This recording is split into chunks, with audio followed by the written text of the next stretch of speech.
Менің атым Нұрлан, жасым 7-де. Мен өзімнің анам және әкемді өте қатты жақсы көрем.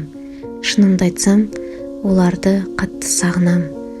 Бірақ олардан кезде қатты қорқамын. Себебі олар мені ұрады, соққыға жығады. Неге ұратынын білмеймін, ешқандай жазғым болмаса да мені ұра береді. Таң ата салысымен ұйқымнан оянып, мектепке бардым.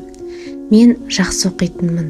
Сынып жетекшім, яғни Жұлдыз апай мені өте қатты жақсы көретін, ал мен барлық сыныптастарымды жақсы көретінмін. Білесіз бе, менің досым жоқ. Қоңырау уақытында мен сыныпта отырамын да қарындашпен сурет саламын. Ешкім менімен дос болғысы келмейді. Мен сыныптастарымның жанына барып, олармен ойнағым келеді. Бірақ олардың барлығы да мені итеріп тастап, жоғал бар, сенің түрін жаман дейді. Білесіз бе, олар мені неге түрін жаман дейтінін? Себебі менің бетімде үлкен тыртық болатын. Әкем мені қатты ұрған. Бетім жараланып, сол тыртық бетімнен кетпей қойды. Мен ол сөзге ренжімеймін, себебі оларды жақсы көремін. Дәл осы күні сабақтан шыға салысымен үйге келдім. Үйге келіп, ескі киімдерімді киіп далаға шықтым. Дала өте аяз, қақаған қыс. Күннің суығынан қатты тонып, әлім құрып зорға жүрдім. Сөйтіп жүргенімде артқы жақтан бірнеше бала келіп, мені ұрып-соғып, жерге құлатып тепкілей бастады. Олардың бірі: сенің түрің өте жаман, сенің түрің қорқынышты, сен ешкімге керек емессің, қаңғыбас деген сөздерін естіп қалдым. Мен қатты жыладым. Олардың ұрғанына немесе тоңғаным үшін емес, достарым болмағаны үшін жыладым. Ал мен оларды сонда да жақсы көремін. Үйге жылап келдім. Сыртқы бейнемді көріп, анашым шашымнан қысып ұстап, оны тартқылап айғайлай бастады. Қайда болдың оңбаған? Мына түрің не? Ақымақсың ғой сен, тамақ ішемін деп ойлама. Бөлменне жоғал. Мен үндемей өз бөлмеме барып, тыныш отырдым. Мен таяқ жеп үйреніп қалдым. Үсті басым ылғал болып, қарным ашып отырып, сол жерде ұйықтап кетіппін. Осы жағдайлардан соң сабағым нашарлап кетті. Түк түсінбейтінмін. Бұл үшін әкем мені талай ұратын еді. Бір күні ол менің алақанымды балғамен ұрды. Ауыр соққыдан бармақтарым қимылдамайтын болды. Сыныптастарым одан да бетер мазақ ететінді шығарды. Күндер өтіп жатты. Бір күні менің жүрегім қатты шаншып ауырып қалды. Әкем мен анам сол баяғыша ештеңе істемеді. Түнде не қалайтынымды білесіз бе? Жүрегім ауырмағанын қалап жылайтынмын. Бірақ бұл жайлы әкем мен анама ештеңе демейтінмін. Олардың басын ауыртқым келмейтін. Ал бір күні мектепте менің арманым тақырыбына арнайы сурет салу керек болды. Бәрі машина, ракета және қуыршақтар салып жатты. Ал мен олай емес. Себебі маған керегі олар емес болатын. Маған керегі қамқор әке мен мейірімді ана еді. Мен тату-тәтті отбасын қағаз бетіне бейнеледім. Әкем мен анам және қуанып теннис ойнап жүрген кішкентай балақай. Мен ол суретті салып жатып, үнсіз жылап отырдым. Себебі бұл менің орындалмас арманым емес пе? Салынған суретті бүкіл сыныпқа көрсеткенде барлығы мені мазақтап, күлкі қылды. Мен тақта алдында тұрып, суретімді барлығына көрсетіп, менің арманым, ол менің отбасым деп едім, барлығы күле бастады. Ал мен ештеңе деместен көзімнен жасымды сырғытып, үнсіз ғана тұрдым. Өтінемін, күлмеңіздерші, бұл менің арманым ғой. Мені әкем мен анам үнемі ұрады, жақсы көрмейді, мазақ етпеңіздерші, өтінемін. Мені де анам еркелеткенін, бетімнен сүйіп жылы сөздер айтқанын қалаймын.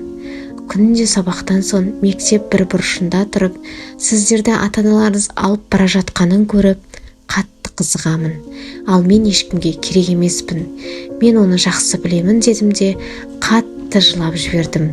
Бармақтарым жасамайды, түрім әдемі емес, киімдерім де ескі құсқы, бірақ менің кінәм не? Мен өз ата-анамды қатты жақсы көремін және оларды ренжіткім келмейді. Өтінемін, ең болмаса сендер мені түсініңіздерші. Сынып жетекшім де жылап жіберді. Көбісі мені түсінгендей болды, бірақ мазақтауын тоқтатар емес. Бір күн ғана орыс тілі сабағынан 2 алдым. Үйге баруға қатты қорықтым, себебі анам ренжейтін. Бірақ басқа барар жерім жоқ қой, үйге бардым. Анам 2 алғанымды біліп қойды. Ол менің ауыратын бармақтарымнан тартып жерге сүйреп құлатты. Басым үстелге қатты тиді. Басым қатты ауырып, ештеңе деместен жата қалдым. Қатты соққы алып, еден үстінде жаттым. Орнымнан тұра алмадым. Аяқ қолым жансызданып қалды. Анам мені ұрып соғып сыртқа шығып кетті. Анам даладан келе салып: "Сені қанша жыл өсірдік, ал сен ең болмаса сабақты дұрыс оқи алмайсың. Оңбаған. Қазір әкең келсін, сазайынды береді. Мен сені аямаймын." Мен тек: "Мама, өтінемін, әкеме айтпаңызшы, мен түзелемін, уәде беремін" деп айтып үлгердім. Әкем келді. Ол да мені қатты ұрып соғып, талдырып тастады. Басқа ештеңе есімде жоқ. Ауруханада ояндым. Алақаныма қарасам, бармақтарым мүлде жоқ екен. Терезеден қарап отырып жылай бердім. Жаңа жыл жақындап қалған еді. Балалар ойнап жүрді. Аналарды оларды еркелетіп, сүйіп жатқандарын көріп, қатты қызықтым. Ал мен анамның күлімдеп, мені еркелеткен ешқашан көрмеген едім. Олар мені тек ұрып соғуды ғана білетін еді. Сынып жетекшім келіп жағдайымды сұрап, біраз көңілімді көтерді. Ол менің жақын досым. Жарты жыл өтті. Мен жақсы оқи бастадым.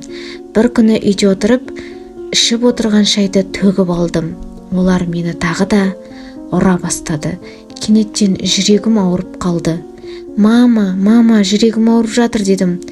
Олар мән беретін емес. Тағы да ауруханаға жатып қалдым. Ата-анам мүлде хабар алмайтын болды. Мен оларды күтетінмін. Олар менен бас тартты. Ал мен оларды әлі де сүйемін, жақсы көремін. Нұрлан есімді балақай ауыр травмадан көз жұмды. Оның қолында аяқталмаған осындай мәтінді хат тұрған еді. "Маматай, әкетай, осындай болғаным үшін кешіріңдерші.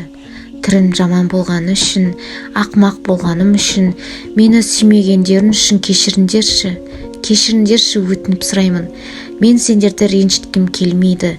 Менің бар тілегім анамды құшақтап, оны жақсы көретінімді айтқым келетін еді. Әке, мен сені де жақсы көремін. Қанша ұрсан да сені жақсы көре беремін. Сенімен футбол, баскетбол ойнағым келетін еді. Қыдырып жүруді қалайтынмын. Кінәлі екенімді білемін. Мен сендерді қатты сүйемін." Ары қарай жалғасы жоқ еді. Дәл осы сәтте баланың жүрегі тоқтаған екен. Бұл ойдан құрастырылған оқиға емес, өмірде болған оқиға. Сондықтан достар, бұл бізге үлкен сабақ болсын. Қандай жағдай болмасын, өз балаларымызды аялап, мәпелеп өсірейік. Қалағанын алып берейік демеймін. Көңіл бөлейік. Ана мейірімі мен әкенің жылулығы өте қатты балаға қажет. Достар, каналға тіркеліп, лайк басып, қолдап жіберіңіздер. Рахмет.